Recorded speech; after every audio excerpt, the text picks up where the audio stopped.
I'm actually going to pass it over to Adrian Crabb with the MadRep Economic Development Group, and he's going to officially introduce our special guests. All right. Thank you so much, Nikki. And thanks everyone for joining today. I'm really excited about the presentation that Ray and Roger are going to be giving. Just real quickly, MadRep covers several counties in south central Wisconsin, including Columbia, Dane, Dodge, Greene, Rock, Jefferson, Sauk. Those are the counties that we specifically touch. And I'm really happy that one of our partners, Truck Country, was able to come in and talk about diesel technology and careers in diesel technology. And I'll tell you, speaking with Ray and Roger over the last few months, I've learned a lot of things that I didn't know were part of this field. So I think it should be a very interesting presentation. And with that, I'm going to turn it over to Ray and Roger. Well, hey, welcome everybody, and thanks for jumping in and wanting to be part of the interest point here. I love the topic of relating to others because it really fits in. No matter, Nikki presented everything and she went across everything.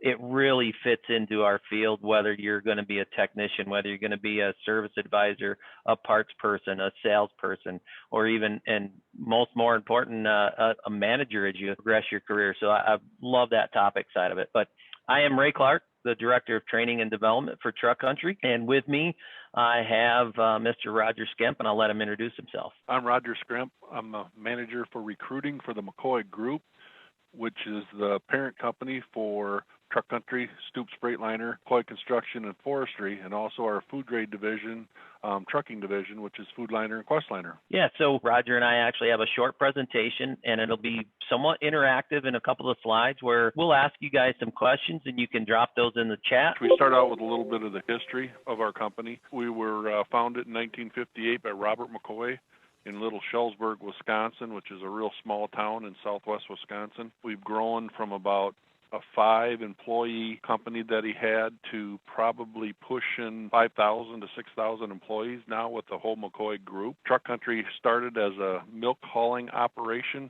picking up milk from farmers, and has since grown into the Foodliner Questliner division, which is our food grade and non-food grade trucking division. So a little bit on the Foodliner side, anything that anybody has eaten or drank this morning could have been hauled by one of our trucks. Mountain Dew, Pepsi, orange juice, milk, the desk you sit at, your clothes, your shoes, gasoline, any product that you could have touched today, we could have been hauled on one of our trucks. So it originally started with hauling milk and grew into the Foodliner side, and from that it started with a repair division called Truck Country to be able to maintain those trucks and keep them on the road.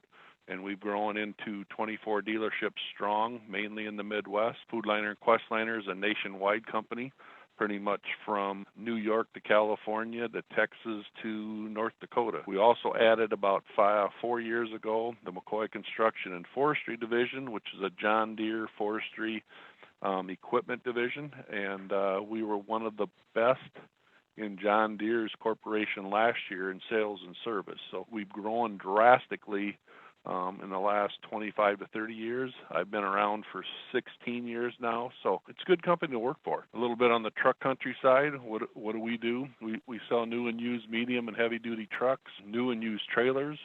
We service all makes and models of trucks, anywhere from simple oil changes to complete engine overhauls. Our trade name is Freightliner and Western Star, but we also service Peterbilt, Kenworth, Internationals, Volvos, whatever. Our locations, like I said, we're real heavy in the Midwest, mostly in Wisconsin, Iowa, Indiana, Ohio. We acquired Stoops Freightliner about 6 or 7 years ago, and it brought them into the Truck Country umbrella as far as employees. Started the state-of-the-art facilities. The one thing I didn't mention is the company started out with a dirt floor shop, literally in Shellsburg, Wisconsin, to some of our newer dealerships. And we've rebuilt Cedar Rapids, we rebuilt Dubuque. We just put a brand new dealership in Hampshire, Illinois, or the North Chicago area. We're actually building a brand new dealership in Lafayette, Indiana. So the company is reinvesting a lot of their money back into our facilities to be able to stay with the state-of-the-art equipment and the state-of-the-art repairs. So this is where it gets kind of interactive, and unfortunately not in the presentation screen, but we're going to ask you guys, how many miles do you think the trucks drive around here? So with that said, you can obviously see the numbers up there. So think about that, how many times around the world that is. 17 million trips around the world. So that's 450 billion miles that trucks are driven. So with that said, there's 10.7 billion pounds of freight. There is 60 billion gallons of diesel fuel that make the world go around. And then there's 38 million trucks that are on the road itself doing those 450 billion miles driven. So that's back to Roger's point and why this industry. So if you guys have this really desire to kind of be into the skilled field and become a truck technician, a diesel technician, or just in the industry itself, it's a really good opportunity right now because we are seeing a very large nationwide need for truck technicians and diesel technicians. So as Roger said, what do they haul? They haul everything. Everything that you guys have touched today, yesterday, or going to touch tomorrow typically came off from a truck. So it doesn't matter if it came from a ship, from being freighted overseas, or from a freight train itself. It still ends up onto a delivery truck to be hauled cross country, regional, or maybe it's a FedEx truck or a UPS truck that literally brings it to your front doorstep. So a lot of moving things in the background that this industry really has to offer. Now this next slide, the reason why I put this up here is I jokingly have some of the younger guys that know the Freightliner brand and they might be a Peterbilt or a Kenworth kind of guy. But what we show is that the reason for this is a market share type diagram to show you that 37.5% of the Class 8 trucks are Freightliner on the road. So what does that mean to you right now? That means that when you're going to look at a job, most of the trucks that are on the road are Freightliner. That means that there's a lot of Freightliner dealerships out there for business, for work. So it's very secure if you want to look at it in that way, right? One of the big opportunities that we do have is diesel technicians. So the cool thing that we have is we have our own training center, and we'll go on a little bit more about that. But for some of you that may kind of know or not know what diesel techs do is, you know, they diagnose and fix the truck. They repair broken down trucks and components. They do PM maintenance on it, so preventive maintenance, and make sure that the trucks are performing efficiently and safe going down the road. So this is where like I said, is if you look at that, what's the first thing on the top that I have, right? Negotiation skills. I think that fits very well in relating to others also, because when I say negotiation skills as far as the technician side of it, it's also in the aspect, because you're thinking, well, geez, I just fixed trucks. What do I have to negotiate? Well, sometimes you have to, in a sense, negotiate of what's needed to make the repair and or what's recommended to make the repair. So again, relating to others as far as your overall topic today was really good. So keeping the open mindset, having a really good sense of humor. If any of you have ever been around a shop before, you know how it can be as far as it's very jovial. There's a lot of jokes going on. And knowing your audience, right? You got to know, sometimes you got to know personality traits and everything. Number one, probably for any company as you guys grow into looking at a career path, is honesty. And then body language. Can you read people? Are they upset? Do you keep kind of going on about something? If you can read their body language and they're already upset, probably no need to keep going. Proactive problem solving. So even in the technical sense of it, you can help diagnose trucks because you're being proactive. If you can help diagnose those trucks, so you're problem solving. Some leadership skills and just good work manners, good work ethics and manners. So what kind of skills do you think you guys need? The ability to support and motivate others, right? So you need to relate to others. And that's why I really like this. And I took some things from a few other slides in our earlier presentation. And very strong communication skills. You need to communicate, if you're a technician, to the foreman or your supervisor, from the foreman to the service advisor, from the advisor to the customer. So it goes back and forth, very much two-way communication. So you guys got to be very open, very communicated, and be able to relate to others. Like I said, when we say that is when somebody comes in with their truck broke, typically upset about stuff. So you got to be able to relate to them and know that their urgency is just as important to you as it is to them to get their truck back out on the road. So again, the ability to trust others, knowing how and when to show empathy. And that's where, like I just spoke about it, right? Somebody comes in, you apologize for their truck being broke down, and hey, let's help you out, see what we can do to get you back on the road. And again, active listening skills is that part of communication of, did you hear everything that the customer was saying? Did you hear everything that the technician was saying? What could be wrong with it and stuff like that? So those are some good skill sets that you would want to look at. And you guys can practice this in school the whole time also, right? I mean, you can, as you're going through school, even at home, you can practice this with your parents. So we get in a little deeper here, and we talk about how do we communicate now with trucks. So all our technicians have laptops. They're, as you guys know, the technology is really crazy out there right now. I mean, these trucks have radar systems on them. They have camera systems that actually view the yellow line and white line. So there's some really cool things in technology. So don't think that it's always nuts and bolts side of it going into the technician world, because there's a lot of technical side of it too. So this screen, if you can, this is where I'll make it some interactive. And again, this is not to pick out or single anybody out. How many of you are gamers? Okay, so here's a question to you. How many things do you have going on a screen at one time during a game? Usually there's multiple things going on, right? You've got probably a battery life or weapons or something going on, right? So there's multiple things going on. And as a gamer, you are paying attention to the main screen, but you're also multitasking and looking at what's going on and everything else.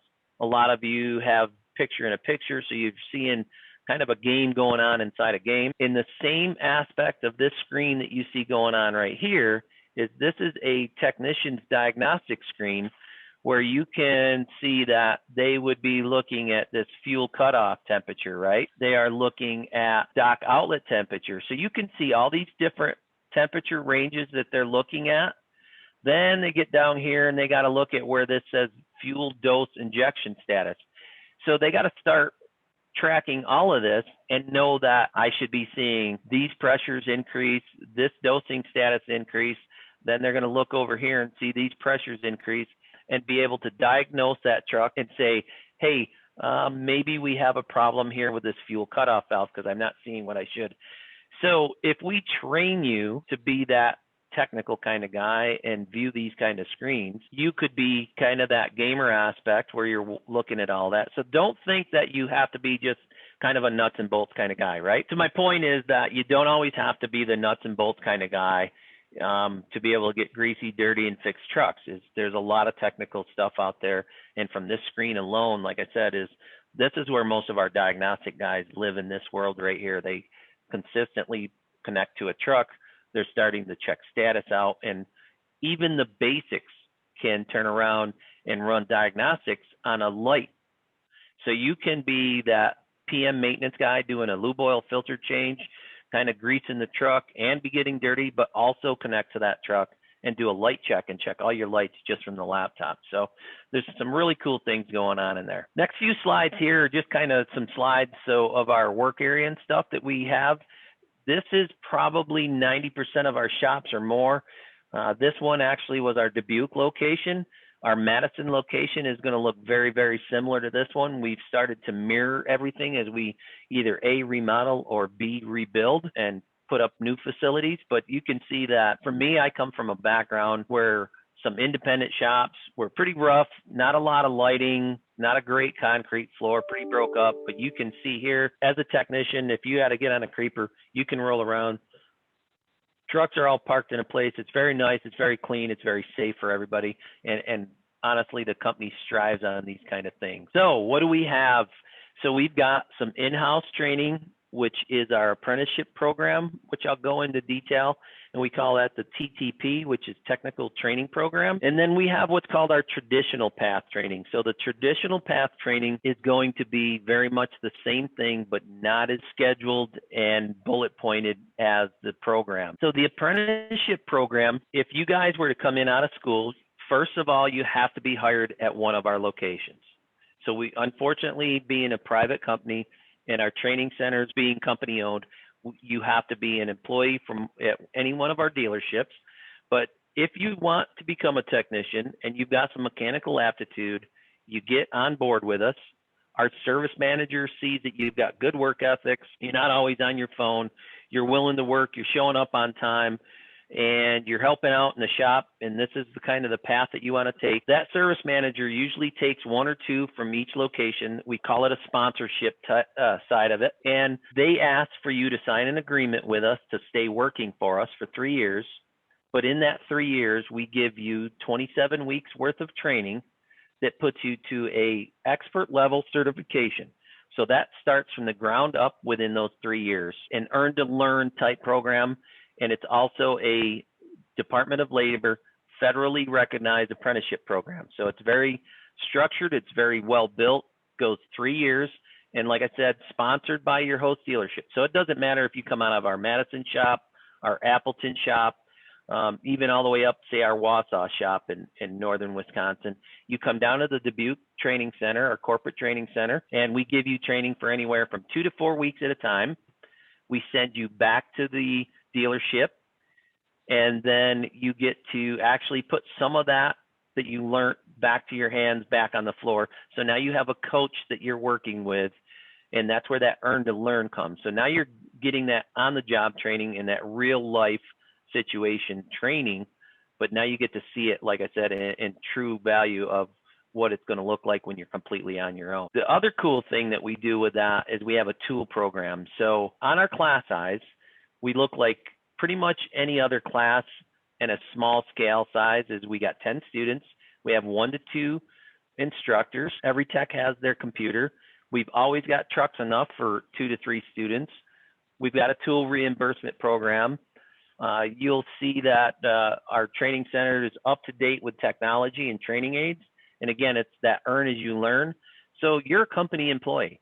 So now, instead of going off to a tech school or a 4-year degree school, you are now our employee, and we're training you to be that expert certified tech. So we send you to Dubuque, and we pay for your travel, your meals, your lodging, and again, put you up for that week for that training. And when you finish up, you're an expert certified. In 3 years, you're an expert certified technician. So to give you kind of an idea of what our protocol looks like, and again, being a company, we make sure that you are in uniform, steel shoes for safety, being on time. Class starts at 8.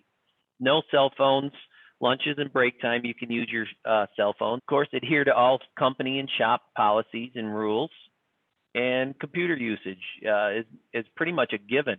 So not only do you get, hands-on theory and back and forth, we have a really cool way to set up. We've got some classroom set up right out in the shop. So here's that tool program. So if you guys are aware of tools and know that it's pretty expensive to get into the business, we've partnershiped up with Mac Tools, where we have a starter package that is about the size of that box, 3-bank box, and it's got a really good tool set that goes into it. And it puts you at a cost of around $7,500. So you sign the paperwork, you purchase the tools and tool set under your name, so it's yours, and turn the paperwork over to the company, and we actually reimburse you up to that $7,500. And on top of that, the complete 3 years that you're involved in the program, you still get that tech ed discount, which is typically 40 to 60% discounted. So some of the curriculum right here is kind of the basic knowledge. And like I said, we work at the shop, drive lines, brakes, welding, we even threw that in there, steering and clutches, we get into electrical. So any of that stuff that you think is truck related, we break those out into modules. And like I said, we'll bring you in for 2 weeks, put you back on the floor with your coach. This is our crew, and you can see our training centers. That's one of our classes in the bottom right. And then this here, like I said, is just some of the training aids you can see with everything. And we are literally state of the art. So if it's new in a Freightliner truck, it's going to be at our training center to train our technicians on. So I see some questions coming in. Any incentive for women? We don't have a lot of women. We encourage them the people that want to get involved or women that want to get involved to apply. But I also know that some of the women technicians we have are some of the best in the industry. And being a male, we always ask, why are women better than men?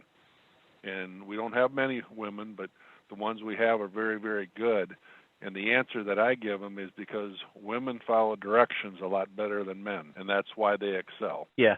But yep. We'd love to get more women in the industry And before COVID, we'd go out to a lot of tech schools and have a table or a booth and put on some presentations. And what I've seen, I think Ray will agree, that we've seen more and more women in some of those schools in the diesel program. So that's a good, positive thing. Yeah, we have seen more young ladies come across the table in front of us. I can tell you that 2 weeks ago out of Appleton, actually, I'm sorry, she's transferred up north to our Marinette shop, and she is doing phenomenal, and she's up in some of the advanced certification level classes right now going through. What is the average age of people in your training programs? So average age, right now, most of our technician age group is probably fresh out of school or a tech school. So I would say early 20s is the average age right now. Here's what I'll tell you guys, and what makes the industry in such a need is there's a big gap between what's coming in right now and actually the next age range is a very senior, veteran, seasoned technician field that is going to be looking to retire. So when I say that, meaning in 5 years, we're going to have a very large gap of experienced technicians with the lack of technicians coming in. So career path for a entry-level role. So like I said, the career path is really good because if you look at it in this way is we have a continuing training path. So we don't want to end anybody with training at all. But if you look at our curriculum right here and look at a path is this basic knowledge path in the very front side of this would be what we call system certified. So if you want to look at this as a path is you go through a system and then where it says instructional right here moves you into a professional path. And then as we get down below here, this would move you, this category here would move you into an expert level role as far as a technician. Now, as you grow as a technician and those opportunities open for foreman, which is the next level, and it shows that you've got that leadership skill and experience, you can also move into that path.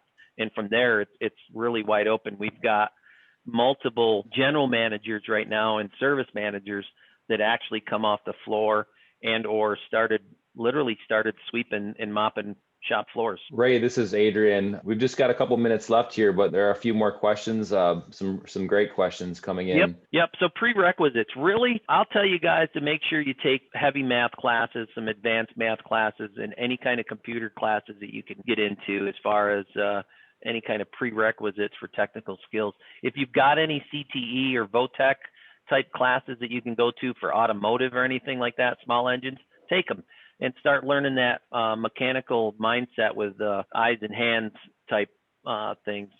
Average pay scale, that one's a good one too. So our average pay scale, and again, it's based on certification level. So you can come in as a basic technician, not have a lot of experience, and be anywhere from $15 to $18 an hour to start with. But again, our pay scale is based on that same pathway that you see in front of you. So as you progress in your certifications, so doesn't your pay scale. I can tell you that we've got 5+ year technicians, 7-year technicians that are doing anywhere from $80,000 a year and or more. Some of them doing well over $100,000 a year and living very comfortable, and they work off a laptop most of the time. So, and again, it's how much drive and where do you want to put yourself. So are the skills transferable to other mechanical fields? Yes, they certainly are. I will tell you that I have taken a bunch of automotive techs through my years as a service manager and turned them into diesel technicians. Living proof. Yep, I did. I come from 14 years with Chevrolet dealerships, and in the background kind of always had my dad, but swung into the diesel field of it. You can have the mechanical aptitude to kind of look at something, fix it, and put it back together. It's going to fit in any field. So whether you want to go into agricultural, construction and forestry, on highway, even off highway, meaning like generators and gensets and stuff like that. I mean, if you can fix things and put some nuts and bolts together and have a technical mindset in the background, easily very much transferable. That's excellent. Your Freightliner certifications will transfer anywhere in the United States. So if you decide after 5 years you want to go to California, you should be able to go out there, walk in, and be hired immediately. Yep.